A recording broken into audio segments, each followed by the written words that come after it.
আপনারা দেখছেন নিউজ তৎকাল 24। নমস্কার, নিউজ তৎকাল 24 এর পর্দায় আপনাদের সকলকে স্বাগত। আপনাদের সাথে আমি দেবব্রত। দেখে নেব এখনকার সংবাদ শিরোনামগুলি। সাবরুম প্রিএমশ্রী বালিকা বিদ্যালয়ে বিজ্ঞান মেলা ও পুরস্কার বিতরণী অনুষ্ঠান। শিক্ষাগত ও প্রশাসনিক সমস্যার প্রতিবাদে উত্তাল নেতাজি সুভাষ মহাবিদ্যালয়। মানবতার সেবায় ধলাই জেলা পুলিশের উদ্যোগে মেগা রক্তদান শিবির। ড্রামে করে তেল বিক্রির অভিযোগে বিতর্কে শান্তির বাজারের RM সাহা পেট্রোল পাম্প। জেলেদের জীবিকা সুরক্ষায় রুদ্রসাগরে 2 লক্ষ মাছের পোনা ছাড়ল সমবায় সমিতি। জিবিপি হাসপাতালে বিনা চিকিৎসায় রোগীর মৃত্যুর অভিযোগে চাঞ্চল্য। এখন সংবাদ বিস্তারিত। শুক্রবার সাবরুম পিএমশ্রী দ্বাদশ শ্রেণী বালিকা বিদ্যালয়ের প্রাঙ্গণে উৎসাহ ও উদ্দীপনার মধ্য দিয়ে অনুষ্ঠিত হয় বার্ষিক ক্রীড়া প্রতিযোগিতার পুরস্কার বিতরণী অনুষ্ঠান ও বিজ্ঞান মেলা। বিদ্যালয়ের ছাত্রীরা, শিক্ষক শিক্ষিকা ও অভিভাবকদের উপস্থিতিতে এদিন বিদ্যালয়ে ছিল এক প্রাণবন্ত পরিবেশ। অনুষ্ঠানে প্রধান অতিথি হিসেবে উপস্থিত ছিলেন প্রাক্তন বিধায়ক শঙ্কর রায়। এছাড়া উপস্থিত ছিলেন বিদ্যালয়ের সহকারী প্রধান শিক্ষক রঞ্জন দেবনাথ সহ বিদ্যালয়ের অন্যান্য শিক্ষক শিক্ষিকা ও বিশিষ্ট ব্যক্তিবর্গ। বিজ্ঞান মেলায় ছাত্রছাত্রীরা পরিবেশ সংরক্ষণ, আধুনিক প্রযুক্তির ব্যবহার, স্বাস্থ্য সচেতনতা এবং বিজ্ঞান ভিত্তিক বিভিন্ন বিষয় নিয়ে আকর্ষণীয় মডেল ও প্রজেক্ট প্রদর্শন করে। শিক্ষার্থীদের সৃজনশীল উপস্থাপনা ও নতুন চিন্তাভাবনা উপস্থিত সকলের প্রশংসা কুড়িয়ে নেয়। অন্যদিকে বার্ষিক ক্রীড়া প্রতিযোগিতায় বিভিন্ন ইভেন্টে সাফল্য অর্জনকারী ছাত্রছাত্রীদের হাতে পুরস্কার ও সম্মাননা তুলে দেন অতিথিরা। অনুষ্ঠানে বক্তব্য রাখতে গিয়ে প্রাক্তন বিধায়ক শঙ্কর রায় বলেন, বর্তমান সময়ে নারীরা শিক্ষা, ক্রীড়া, বিজ্ঞান ও প্রশাসন সহ প্রতিটি ক্ষেত্রেই নিজেদের দক্ষতার পরিচয় দিচ্ছেন। তাই ছাত্রীদের আরো আত্মবিশ্বাসের সঙ্গে এগিয়ে যাওয়ার আহ্বান জানান তিনি আরো বলেন, পড়াশোনার পাশাপাশি খেলাধুলা ও বিজ্ঞান চর্চা শিক্ষার্থীদের মানসিক বিকাশে গুরুত্বপূর্ণ ভূমিকা পালন করে। বিদ্যালয়ে এই ধরনের উদ্যোগ ভবিষ্যতে ছাত্রছাত্রীদের আরো উৎসাহিত করবে বলেও আশাবাদ ব্যক্ত করেন তিনি। সবশেষে বিজয়ী ছাত্রছাত্রীদের হাতে পুরস্কার তুলে দেওয়ার মধ্য দিয়ে অনুষ্ঠানের সমাপ্তি হয়। ব্যুরো রিপোর্ট, নিউজ তৎকাল 24। যুদ্ধ অভিযান চালাচ্ছে, কি না করছে মেয়েরা, তো তারাও মেয়ে, আমাদের গার্লস স্কুলের মেয়েরাও মেয়ে, ওরা পারে, এখানে পারবে না, পারবে, কিন্তু শেষের চেষ্টা থাকতে হবে। ইচ্ছা শক্তির উপর নির্ভর করবে যে আমি কোন জায়গায় গিয়ে পৌঁছবো বা পৌঁছাতে পারবো। তা আমরা সব দিকে চেষ্টা করছি।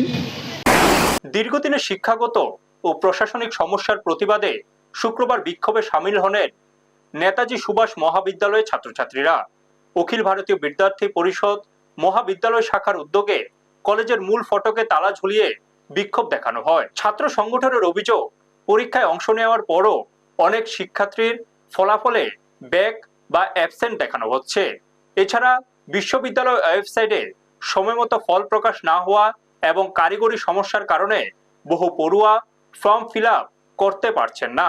শিক্ষার্থীদের দাবি, কলেজ ও বিশ্ববিদ্যালয়ের মধ্যে সমন্বয়ের অভাবে সাধারণ ছাত্রছাত্রীরা হয়রানির শিকার হচ্ছে। পাশাপাশি কলেজের পরিকাঠামোগত উন্নয়নের দাবিও তোলা হয়। বিক্ষোভ শেষে ছাত্র সংগঠনের পক্ষ থেকে কর্তৃপক্ষের হাতে স্মারকলিপি তুলে দেওয়া হয়। কলেজ কর্তৃপক্ষ 15 দিনের মধ্যে সমস্যার সমাধানের আশ্বাস দিয়েছে। তবে নির্দিষ্ট সময়ে সমাধান না হলে বৃহত্তর আন্দোলনের হুঁশিয়ারি দিয়েছে এবিভিপি। ব্যুরো রিপোর্ট, নিউজ তৎকাল 24। আজকে ডেপুটেশন আজ আমাদের অখিল ভারতীয় বিদ্যার্থী পরিষদ নেতাজি সুভাষ মহাবিদ্যালয় শাখার পক্ষ থেকে একটি মেমোরেন্ডাম জমা দেওয়া হয় ছাত্রদের কাছে। এখানে আমরা কলেজ নিয়ে, ইউনিভার্সিটি নিয়ে অনেক সমস্যার সম্মুখীন হই, তাদেরকে জানানো হয়। এরপর তারা আমাদের আশ্বাস দিয়েছে শীঘ্রই এইসব সমাধান করা হবে। তো আমাদের এটাই আশা যেন এইসব অসুবিধাগুলো তাড়াতাড়ি সমাধান করা হয়। আপনাদের কি কি দাবি রয়েছে? আমাদের দাবি রয়েছে, যেমন কিছুদিন আগে রেজাল্ট প্রকাশিত হয়েছে, অনেকজনের রেজাল্ট দেখতে পাচ্ছে না। ছাত্রছাত্রীদের একটা সমস্যা, অনলাইনে দেখা যাচ্ছে পাস, কিন্তু মার্কশিটে আছে ওরা ফেল। এরপরে তারা পরীক্ষাতে বসার পরও দেখানো হচ্ছে তারা অ্যাবসেন্ট। এর সমস্যার সম্মুখীন হচ্ছে। সেকশন ছাড়াও আমাদের আরেকটা রুমের ব্যবস্থা করেছি, যেখানে স্যার প্রত্যেকদিন বসে এবং একজন ক্লিনিক্যাল স্টাফ দেওয়া হয়েছে। এই কয়েকদিন আগে আলমারিও দেওয়া হয়েছে, কম্পিউটারও দেওয়া হবে। মানে স্টুডেন্টের সমস্যা এটা আমি এখন বলছি, সেক্রেটারি হিসেবে আমি তুলেছিলাম, স্যার রাজি হয়েছে।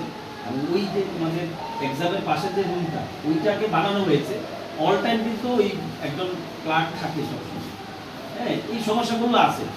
আর হোয়াটসঅ্যাপ গ্রুপে কিন্তু প্রতিনিয়ত আমাদের কিন্তু ইন্টারনাল মার্কস টাইম দেওয়ার কথা বলছে। মানবতার সেবায় বিশেষ উদ্যোগ নিল ধলাই জেলা পুলিশ। শুক্রবার জওহরনগর পুলিশ লাইনে ডোনেট ব্লাড সেভ লাইফ স্লোগানকে সামনে রেখে আয়োজন করা হয় এক মেগা রক্তদান শিবির। শিবিরে পুলিশ কর্মীদের পাশাপাশি সাধারণ মানুষেরও স্বতঃস্ফূর্ত অংশগ্রহণ লক্ষ্য করা যায়। সমাজে রক্তের সংকট মেটানোর উদ্দেশ্যে আয়োজিত এই শিবিরে জেলা পুলিশের বিভিন্ন আধিকারিক ও জওয়ানরা উৎসাহের সঙ্গে রক্তদান করেন। উদ্যোক্তাদের পক্ষ থেকে জানানো হয়, সংগৃহীত রক্ত সরকারি ব্লাড ব্যাংকে পাঠানো হবে, যা প্রয়োজনে মুমূর্ষ রোগীদের জীবন বাঁচাতে সাহায্য করবে। ধলাই জেলা পুলিশের এই মানবিক উদ্যোগকে সাধুবাদ জানিয়েছেন এলাকার সাধারণ মানুষ। ব্যুরো রিপোর্ট, নিউজ তৎকাল 24। सभी लोग आए हैं पार्टिसिपेट करने के लिए, ब्लड डोनेट करने के लिए। उनको बहुत ही ब्लड डोनेशन मतलब बहुत ही एक नेक काम है, एक बहुत सर्वश्रेष्ठ दान ऐसे करके भी बोलते हैं रक्तदान को। तो आप सभी लोग आए हैं आज यहाँ पे और ये कैंप का आयोजन हुआ है। इसी ब्लड से किसी जो भी इन नीड है ब्लड के, उसको हेल्प मिलेगी इस आपके डोनेशन से, और आपके तरफ से एक बहुत ही नेक काम होगा। जो भी लोग यहाँ पे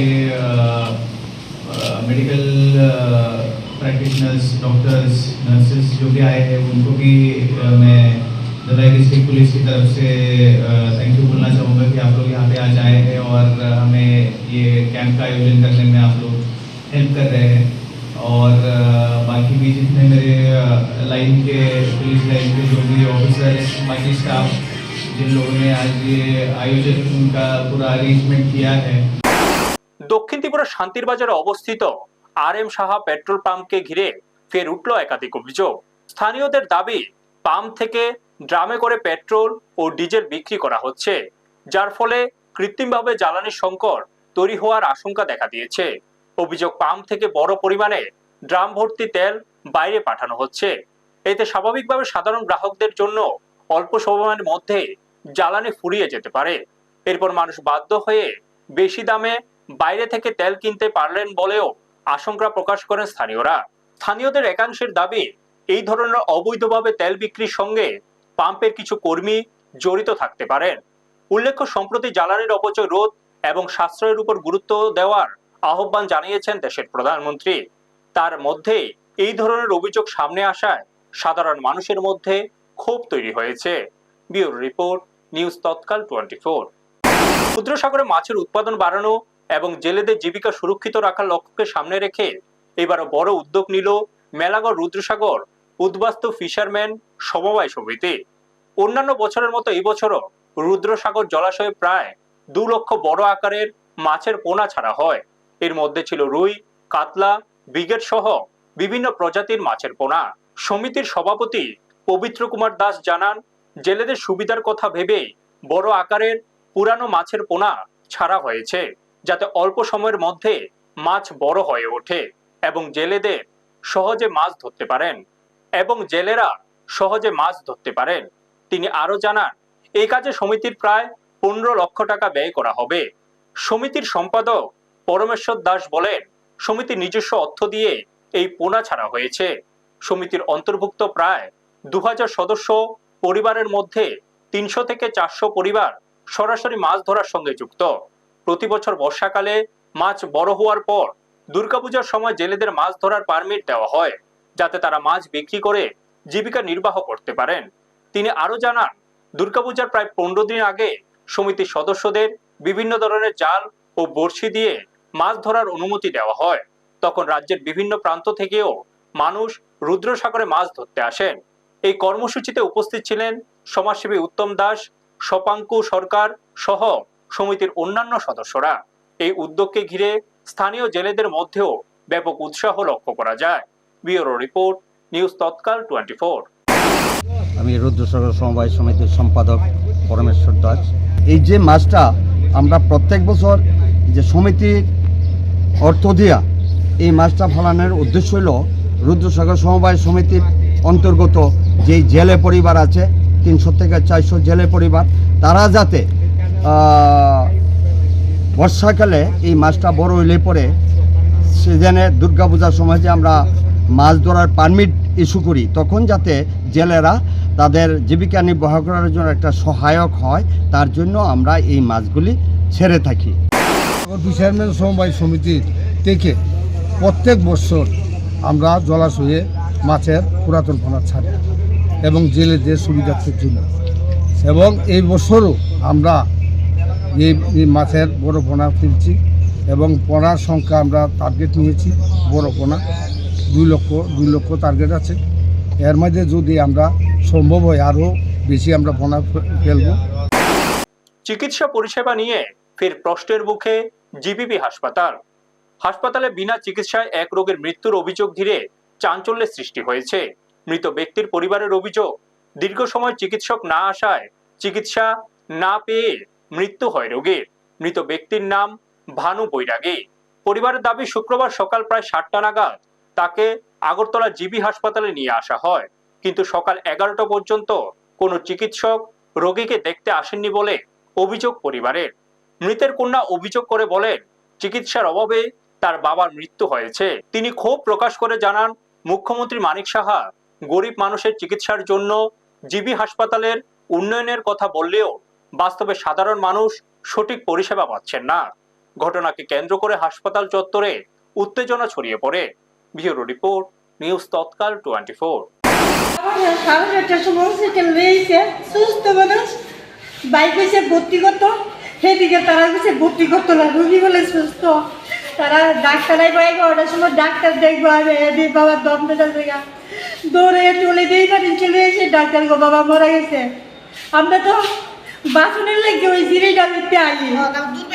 আজকে মালিক সাহেবের এত কিছু আমরা গরিবটার লেগে জিরি দেয়, তাহলে আমার বাবারে কি লেগে ডাক্তার দেখতো না, আজকে আমরা গরিব বললে নেই। আমি শুধু মালিক সাহেবের জোরাত করি, মালিক সাহেবের জোরাত করি, আপনার মতন গরিব করার কোনো উপায় নাই কোনো। এখনকার মতো সংবাদ এই পর্যন্তই। আমাদের অন্যান্য অনুষ্ঠানের জন্য চোখ রাখুন নিউজ তৎকাল 24 এর পর্দায়। আপনারা দেখছেন নিউজ তৎকাল 24।